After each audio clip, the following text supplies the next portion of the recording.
Au niveau du cerveau, au niveau du cerveau. Ça ne t'arrive pas d'entendre la sonnerie de ton téléphone dans ta tête alors que ça n'a pas sonné? Pourquoi ma téléphone? Et donnez-moi la main, hein? Et tellement que nous aimons nos téléphones, qu'est-ce qu'on met? On les met ici, d'autres les mettent ici. Des femmes ont des cancers, des seins, et des hommes deviennent impuissants. Vous avez des ordinateurs sur vos cuisses. Mon bol est chaque ordinateur n'a cuisse, frère. Mon bol est chaque ordinateur n'a cuisse. Et les gens deviennent des impuissants. Les gens deviennent stériles à cause de la technologie. Et regardez, ton cou, il regarde maintenant vers où? Nos coups ne regardent plus vers devant. Nos coups regardent en bas. Regardez bien. Fais un examen. Dis aujourd'hui, je vais être mon cou normal. Tu auras mal au cou. Tellement qu'on est tout le temps comme ça. Pour être comme ça, c'est...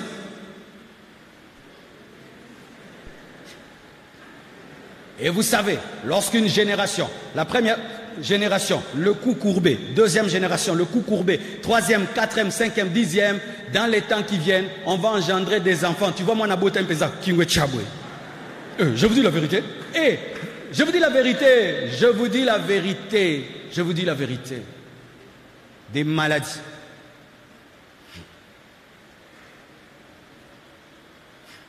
Est-ce que je peux parler? Et l'homme moderne, il tombe dans quoi? L'homme moderne est malade parce qu'il s'occupe des superficialités. Nous nous occupons maintenant de l'extérieur, à cause des téléphones, à cause d'Instagram, à cause de Facebook, nous sommes extérieurs. C'est comme ça, vous voyez les femmes, elles s'occupent plus de ses mèches au lieu de s'occuper de ses cheveux. Déjà. Les femmes, vous vous occupez plus maintenant de votre maquillage au lieu de vous occuper de votre peau. Vous voyez ça? On s'occupe maintenant de son parfum au lieu de se laver. Tu sens bon, mais tu n'es pas lavé. Vrai ou faux? La superficialité. La superficialité. On ne brosse pas les dents, on prend sa main un chewing-gum. Vrai ou faux?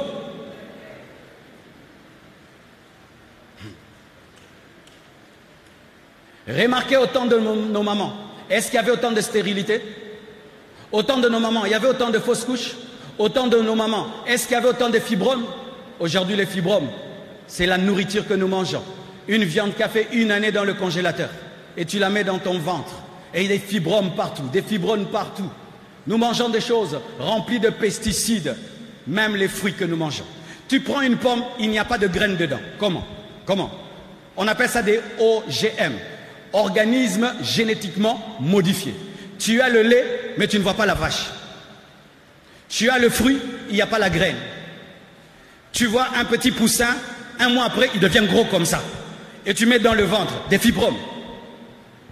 La nourriture est devenue tellement sophistiquée que les hommes commencent à mourir très tôt, des cancers et tout le reste, parce que l'homme a décidé de devenir le Dieu de lui-même au lieu d'appliquer les principes naturels que Dieu a donnés. Un conseil que je te donne, les fruits d'aujourd'hui qu'on achète au supermarché, quand tu les achètes, lave-les. Et même si ce sont des fruits qui ont la peau, enlève la peau. Ne mange pas avec la peau parce qu'on les protège avec des produits chimiques pour que les insectes ne les attaquent pas. Et quand tu les manges, tu manges la peau avec le produit chimique. Pélez vos pommes. Amen. Hein? Enlevez la peau, enlevez la peau, enlevez la peau. Tout un système pour rendre les gens addicts. Addicts à quoi? Au sucre. Les grandes entreprises qui produisent la nourriture ont compris qu'un homme est plus addict au sucre qu'à la cocaïne. Une recherche a été faite, mes frères et sœurs. On prend des souris, on leur donne de la cocaïne. Après, on les sèvre de la cocaïne. On leur donne du sucre. Et puis on les sèvre du sucre. Et lorsqu'on fait une étude comparative, les souris pouvaient accepter d'être sévrées de la cocaïne, mais pas du sucre. Tu vois même la fatigue que tu as pendant le jeûne, c'est parce que ton corps dit Sukali, Sukali, légumes nakokufa, Sukali, Sukali. Quand tu n'as pas pris ta tasse de café sucré, tu es comme ça. Si seulement tu prends ton sucre, mais le sucre que nous prenons, c'est quel sucre? Le sucre blanc. Avant, quel sucre nous prenons? Le sucre brun. Vous connaissez le sucre brun?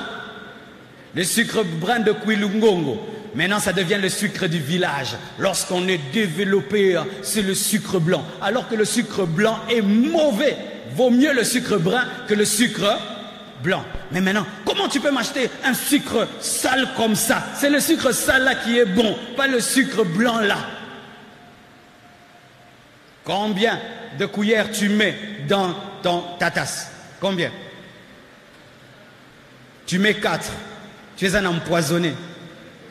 Vous qui mettez 4 cuillères, vous êtes des empoisonnés. Et vous mettez dans les haricots, vous mettez encore le sucre. Vraiment des empoisonnés. Parce qu'il y a du sucre déjà dans les haricots. Donne-moi la main que je te parle. Et aujourd'hui, vous savez ce qui se passe dans le monde. On dit qu'il y a la couche d'ozone qui est trouée. La couche d'ozone est trouée à cause des gaz d'effet de serre. Et parmi les gaz d'effet de serre, il y a le gaz méthane. Et vous savez, le gaz méthane qui troue la couche d'ozone vient des vaches. Les vaches, quand les vaches mangent, ils envoient un gaz. Et ce gaz, en montant, il troue la couche d'ozone. Les gens élèvent des vaches qui, petits, et demain ils deviennent tout grands parce qu'ils doivent mordre la viande. Et comme nous aimons tellement la viande, ce qui fait qu'ils doivent élever beaucoup de vaches. Et beaucoup de vaches, c'est beaucoup de gaz. Beaucoup de gaz, c'est la couche d'ozone qui se trouve. Et la couche d'ozone qui se trouve, ce sont des cancers. Nous devons revenir aux fruits, revenir aux légumes. Alléluia. Revenir aux poissons et manger rarement la viande. Alléluia. Et manger rarement la viande. Mais quand on parle comme ça, l'homme moderne est tellement addict à ce qu'on appelle la malbouffe, c'est-à-dire la mauvaise manière de manger, que ça devient comme un esclavage. Je me souviens, il fut un temps, pour que je prenne du coca, je devais acheter même 5 ou 6 coca. Je mets dans une carafe et puis je bois directement. Il faut que je sente bien ça. Qui a déjà fait ça?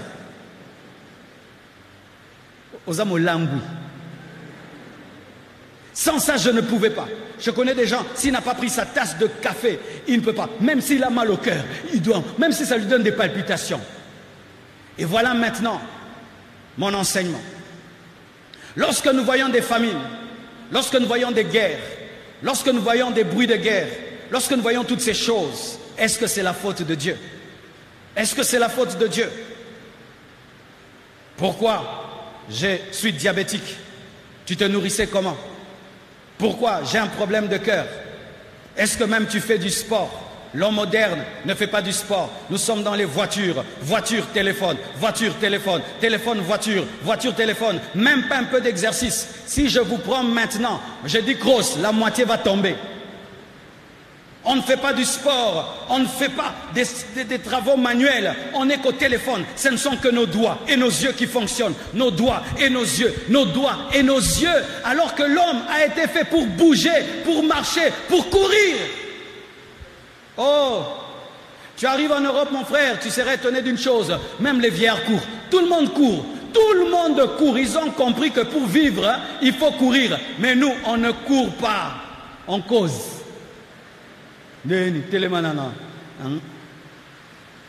Une fois, je suis allé dans une salle de sport. J'ai pris un pasteur, j'ai pris des frères, j'ai dit, viens, on va faire du sport.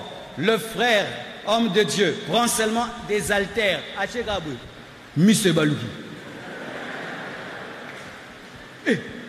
Où elle est là, en français? On a où elle est là. Où elle est là, vous lui arrachez les haltères. Et puis on lui dit, qu'est-ce que tu as?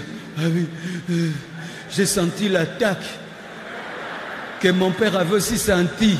Les mêmes démons m'ont attaqué. J'ai dit, c'est pas des démons. Vous allez l'embol. Mais il était moins âgé que moi. Mais il ne peut même pas transporter des haltères. Est-ce que tu peux même courir jusqu'à atteindre 100 battements cardiaques? Est-ce que tu le fais? Nous mourrons jeunes de gastrite, nous mourons jeunes d'hypertension, de diabète. Pourquoi? Téléphone, s'asseoir, voiture, téléphone, s'asseoir, dormir, voiture. Jamais même tu ne cours. Et un jour on t'annonce une nouvelle seulement, pas. crise cardiaque, tu meurs. Parce que ton cœur, il ne connaît pas les chocs. Tu sais, quand tu cours, c'est dire que tu amènes ton cœur à des niveaux de battement très élevés. Le jour que tu as un choc, c'est déjà habitué. Si tu me dis quelque chose qui me donne un battement de 80, ça ne va rien me faire parce que j'ai fait du sport qui me donne un battement de 100 et de 110 et de 120. Mais toi, ton cœur, c'est toujours 60, 60, 60. Moi, kaka landio okufi.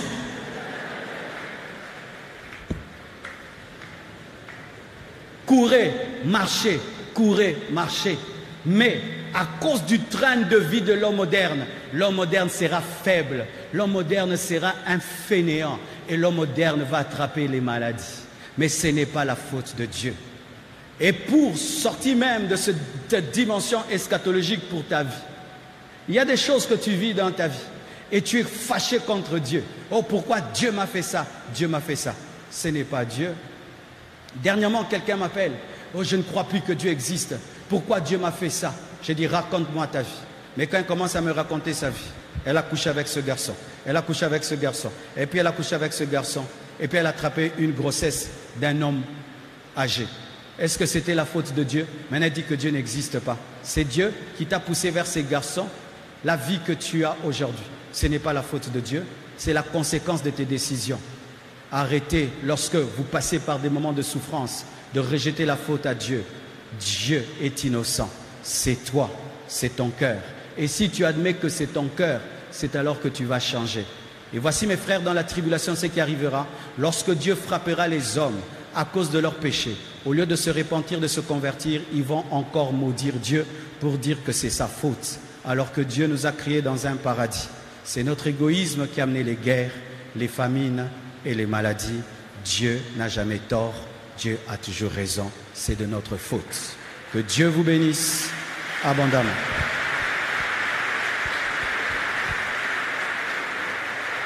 Tenons-nous debout.